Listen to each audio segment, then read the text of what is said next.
That's what the scene is. ఐదుగురిని మార్చింది ఆమె. ఒకవేళ కనుక మీకు ఓపిక ఉంటే, ఒక గంట టైం ఉంటే, ఫేస్బుక్లో చాలా ప్రొఫైల్స్ ఉంటాయి, ఫేస్బుక్లో పేజెస్ ఉంటాయి. మీకు తెలియని వాళ్ళ పేజీలన్నీ చూస్తే వాళ్ళకంటూ ఒక స్టేటస్ ఉంటుంది. ఆ స్టేటస్ చూడండి, కొన్ని స్టేటస్లో హార్ట్ కనబడుతుంది, కొన్ని స్టేటస్లో పగిలిపోయిన హార్ట్ కనబడుతుంది, కొన్ని స్టేటస్లో కన్నీరు కాలుస్తున్న హార్ట్ కనబడుతూ ఉంటుంది. ఏంటిది? ఇది ఒక స్టేటస్. ఈరోజు నేను రిలేషన్లోకి వచ్చాను, అది హార్ట్. ఈరోజు రిలేషన్ బ్రేక్ అయ్యాను, హార్ట్ బ్రేక్ అయిపోయింది.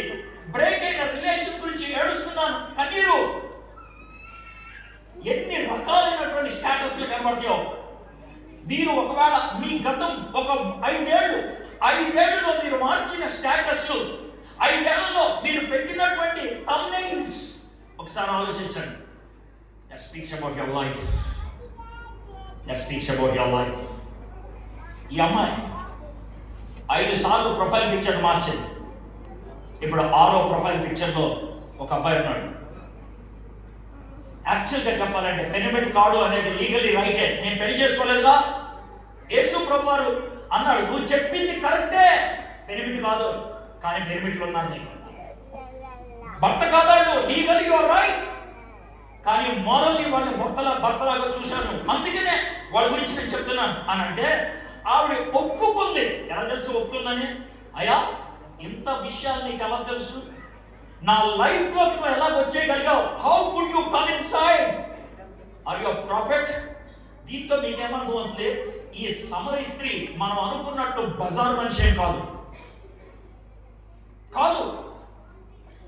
ఆవిడకి లేఖనాలు తెలుసు, ఆవిడకి చరిత్ర తెలుసు, ఆమెకు కొద్ది గొప్ప ఆమెకు ఆ సంస్కృతి గురించి కూడా తెలుసు. కాబట్టి చెప్పింది, నువ్వు ప్రవక్తవా అని ఆమె అడగటం మొదలుపెట్టింది. ఆ తర్వాత ఆమె ఎంత తెలివిగలదో మనం ఉపయోగించే తెలివితేటలు ఉపయోగించింది. ఏమంటే మాకు ఒకటి ఉన్నది ఏంటంటే, మెస్సయ్య వస్తాడని, వస్తే కనుక ఆ కొండ మీద ఆరాధించాలా, ఈ కొండ మీద ఆరాధించాలో మాకు తెలియదు కదా, ఆయన వస్తే చెప్తాడని. ఆమె ఇప్పుడు చూడండి, యేసు ప్రభు వారు ఆమె గురించి పర్సనల్ క్వశ్చన్స్ అడుగుతా ఉన్నాడు. పర్సనల్ క్వశ్చన్స్, నీ భర్త అనే పర్సనల్ క్వశ్చన్స్. ఆ పర్సనల్స్ లోంచి జనరల్లోకి తీసుకొచ్చేసింది. ఆమె జనరల్లోకి తీసుకొచ్చి థియాలజీ అడుగుతుంది ప్రశ్నలో. మెస్సీ వస్తారంట కదా అని థియాలజీ. నేను చాలా యూత్ మీటింగ్స్కి వెళ్తాను కదా, యూత్ మీటింగ్స్లో ఒక గంభీరమైనటువంటి వర్తమానం ఇచ్చి, లైఫ్ ట్రాన్స్ఫర్మేషన్ కోసం ఒక వర్తమానం ఇచ్చి, సాల్వేషన్ వర్తమానం ఇచ్చిన తర్వాత Q&A పెడితే కనుక వాళ్ళు అడిగేటువంటి కొన్ని క్వశ్చన్స్ నాకు క్లియర్గా అర్థమైంది. ఏంటంటే వాళ్ళకి గాయమైంది, కానీ వాళ్ళు తట్టుకోలేక తప్పుదావ పట్టించడానికి అడిగేటువంటి ప్రశ్నలు. అయ్యా, కయ్యన్ గారి భార్య ఎవరు? ఎందుకు అడిగారు? నేను దాన్ని హాస్యాస్పదంగా తీసుకోవట్లా. ఎందుకు అడిగారు ఆ ప్రశ్న? ఆ ప్రశ్నలో మనము డిస్కస్ చేస్తూ ఉన్నాం అనుకో, నాకేం ప్రాబ్లం లేదు. ఎందుకు తెలుసా? అది ఒక సబ్జెక్ట్, నాకు అతీతమైనటువంటి సబ్జెక్ట్, నా మీద ఎలాంటి ప్రభావం చూపించినటువంటి సబ్జెక్ట్. ఇక్కడ ఈమె అదే చేసింది, థియాలజీలోకి వెళ్ళిపోయింది. అయ్యా, ఒక కాలం వస్తుంది అంట కదా, అది ఇదంటే యేసు ప్రభు వారు ఆమెను ఇరకాటంలో పెట్టి, అది నేనే అని అన్నాడు. హాఫ్ ద టైం అయిపోయింది. సమరీ స్త్రీ గురించి చూశాను మొదటి నుంచి చివరి దాకా. ఇప్పుడు మళ్ళీ వెనక్కెళ్దాం. యేసు ప్రభు గురించి చూడాలి అనుకున్నా. సమరీ స్త్రీలో బహుశా మిమ్మల్ని మీరు చూసుకొని ఉండొచ్చు, ఒక చోట కాకపోతే ఒక చోట. ఒంటరితనం దగ్గర చూసుకున్నారా? రిలేషన్షిప్స్ మార్చుకోవటం దగ్గర చూసుకున్నారా? ఎవరితో మాట్లాడలేనటువంటి గుణాల దగ్గర చూసుకున్నారా? లేకపోతే కొన్ని పవిత్రమైనటువంటి పనులు చేస్తూ నేను పవిత్రమైన వ్యక్తిని అనుకునే దాంట్లో చూసుకున్నారా? లేకపోతే పర్సనల్ ఇష్యూస్కి వస్తున్నప్పుడు దాన్ని పక్కదో పెట్టేటువంటి విషయాల్లో చూస్తున్నారా? I don't know where you have identified your self with this Samaritan woman. ఈ సమరీ స్త్రీలో మిమ్మల్ని మీరు ఎక్కడ చూసుకున్నారో నాకు తెలియదు. అయితే అలాంటి వ్యక్తి దగ్గరికి యేసు ప్రభు ఎలా వచ్చాడు? యేసు ప్రభు ఎందుకు వచ్చాడు? ఈ రాత్రి దాని నుంచి మనం తెలుసుకోవడానికి ప్రయత్నం చేద్దాం. 4వ వచనం, ఆయన సమరయ మార్గమున వెళ్ళవలసి వచ్చెను గనుక ఈ మాట ఎందుకు రాశాడు? సమరయ మార్గమున వెళ్ళవలసి వచ్చెను గనుక అనేటువంటి మాట ఎందుకు ఉపయోగించాడు? ఇది ప్రశ్న. ఇప్పుడు మనము ఈస్ట్ గోదావరిలో ఉన్నాం జనరల్గా. దీని తర్వాత వెస్ట్ గోదావరి వస్తుంది, దాని తర్వాత కృష్ణా జిల్లా వస్తుంది. ఇది మనకున్నటువంటి moment. East Godavari, west Godavari, Krishna. ఎవరైనా ఈస్ట్ గోదావరి నుంచి కృష్ణాకి వెళ్ళాలంటే స్ట్రైట్ అవే వెస్ట్ గోదావరి నుంచి వెళ్ళిపోతారు. ఇది వాళ్ళు చేసేటువంటి పని, ఎటువంటి సమస్య లేదు. అయితే ఎవడైనా ఇక్కడ నుంచి రంపచోడవరం వెళ్ళి, భద్రాచలం వెళ్ళి, పాలవంచ వెళ్ళి, అక్కడ నుంచి సత్తుపల్లి వెళ్ళి, అక్కడ నుంచి ఇబ్రహీంపట్నం వచ్చి, అక్కడ నుంచి విజయవాడ వచ్చాడు అనుకోండి, ఎందుకురా అలా వచ్చామనంటే నాకు వెస్ట్ గోదావరి ఇష్టం లేదు సార్, అందుకే దాన్ని అవాయిడ్ చేశాను అంటారు. మీకు అర్థం కూడా చెప్తాను, క్లారిటీ వచ్చిందా మీకు? యూదులు చేసేటువంటి పని ఏంటంటే ఇక్కడ ఈస్ట్ గోదావరి దగ్గర యోదయ అనేది పెట్టుకోండి, వెస్ట్ గోదావరి దగ్గర సమరయ అనేది పెట్టుకోండి, కృష్ణా జిల్లా దగ్గర గలలియా అనేది పెట్టుకోండి.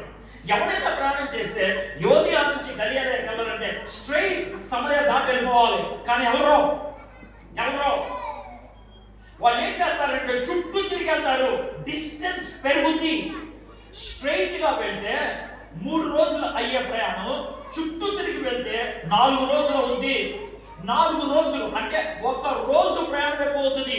1 రోజు ప్రయాణం అయిపోతుంది. ఎందుకు అలా చేస్తారు? సమరయులు అంటరాని వాళ్ళు, వాళ్ళ దృష్టిలో సమరయులు ఊరు వెలుపల ఉండేటువంటి వాళ్ళు, సమరయులు చెప్పులు వేసుకోకుండా ఉండేవాళ్ళు, సమరయులు వాళ్ళకి తాటాకులు కట్టుకునే వాళ్ళు, సమరయులు ఆడవాళ్ళు జాకెట్లు లేకుండా ఉండేవాళ్ళు. ఎందుకు చెప్తున్నారు సార్? ఇది మన దేశ పరిస్థితి. ఒకప్పుడు మన దేశ పరిస్థితి అది, వాళ్ళకు ఉన్నటువంటి పద్ధతి. ఆ సమరయకుండా వాళ్ళు వెళ్ళేవాళ్ళు కాదు. కానీ యేసు ప్రభు వారు వెళ్ళాలని నిశ్చయించుకొని వెళ్తున్నాడు ఆయన. బహుశా శిష్యులు అడుగుంటుంటారు, ఏమయ్యా ఎందుకనంటే వెళ్ళాలి మనం, పదండి వెళ్ళాలి మనం. ఎందుకని ఈరోజు ఈ వాక్యాన్ని తీసుకున్నాను నేను? ఎందుకని నువ్వు వచ్చి ఇక్కడ కూర్చున్నావు? ఎందుకని ఈ మాటలు వింటున్నావు? దేవుడు నీతో మాట్లాడాలని ఈరోజు అపాయింట్మెంట్ తీసుకుంటున్నాడు నిన్ను, నీ దగ్గర. గుర్తుపెట్టుకోండి, దేవుడి అపాయింట్మెంట్ కోసం మనం వెయిట్ చేయం, మన అపాయింట్మెంట్ కోసం దేవుడు ఎదురు చూస్తూ ఉన్నాడు. God is waiting for your response. God is waiting for your time. నీ టైం కోసం ఆయన ఎదురు చూస్తున్నాడు. I'm always ready. నేను ఎప్పుడైనా రెడీయే. నేను ఎప్పుడు కూడా నీ మాటలు వినడానికి ఇష్టపడుతున్నాను. Are you willing to talk to me? నువ్వు నాతో మాట్లాడడానికి ఇష్టపడతావు. ఈ రాత్రి ఆయన ఈ మీటింగ్ లోకి ఆయన వచ్చాడు. ఆయన ఎందుకో తెలుసా? నిన్ను కలవడానికి. నిన్ను మిమ్మల్ని కాదు నిన్ను. You alone. నీ ఒక్కడనే ఆయన కలవడానికి ఇష్టపడుతున్నాడు. ఆ తర్వాత ఏమైంది? అక్కడ యాకోబు బావి ఉండెను కనుక యేసు ప్రయాణం వలన ఆలస్యం ఉన్న రీతినే ఆ బావి యొద్ద కూర్చుండెను. అప్పటికి ఇంచుమించు 12 గంటల. యేసయ్య మనిషి. యేసయ్య నీకు నాకు ఉండేటువంటివి అన్ని ఉన్నాయి ఆయనకే. మనిషి. నీకు దాహం వేస్తుంది, ఆయన కూడా దాహం వేస్తుంది. నీవు అలసిపోతావు, ఆయన కూడా అలసిపోతాడు. నీకు నిద్ర వస్తుంది, ఆయన కూడా నిద్ర వస్తుంది. నీకు ఆకలి వేస్తుంది, ఆయన కూడా ఆకలి వేస్తుంది. అయితే ఆయన మనిషిగా ఎందుకు వచ్చాడు? మనిషిగా వచ్చాడు కాబట్టి మనుషులు తనతో మాట్లాడడానికి అవకాశం దొరికింది. మనిషి కాబట్టి మనుషులు మాట్లాడడానికి అవకాశం దొరికింది. ఆయన మనిషి కాకపోతే దేవుడైతే పూర్తిగా మనం ఎవరు ఆయన కలిసి ఉండేవాడు కాదు. నిజం చెప్తున్నా, కలిసి ఉండేవాడు కాదు. సీనాయి పర్వతం మీదకి దేవుడు దిగొస్తే, దేవుడు నేను ఇశ్రాయేలుతో మాట్లాడతానంటే ఇశ్రాయేలు అన్న మాట్లాడి తెలుసా? వద్దు, నువ్వు మాట్లాడు, నేను మాట్లాడు. If God comes to you, you don't want to talk to him. నీకు భయం వస్తుంది, నీకు బాధ కలుగుతుంది, నీకు తలకాయ నొప్పి వస్తుంది. ఎందుకంటే ఈయన దేవుడు నాకున్న బాధ ఆయన చెప్పొచ్చో లేదో, నాకున్న కష్టం ఆయన చెప్పొచ్చో లేదో, అది ఆయనకు అర్థమవుతో లేదో. ఇది మీకు ఉండేటువంటి ప్రశ్న. యేసయ్య మనిషి కాబట్టి, నువ్వు పడిన ప్రతి బాధ ఆయన పడ్డాడు కాబట్టి ఆయనతో వెళ్ళి చెప్తుంటే ఆయన ఫస్ట్ ఆఫ్ ఆల్ చెప్పే మాట ఏంటో తెలుసా? అవునా, అదే బాధ నాకు కూడా ఉంది అంటాడు. పిప్పి పందుతో బాధపడేవాడు ఇంకో పిప్పి పందుతో బాధపడేవాడు కనబడితే ఎంత బాగుంటుందో. ఫెయిల్ అయిన వాడికి ఇంకో ఫెయిల్ అయిన వాడు కనబడితే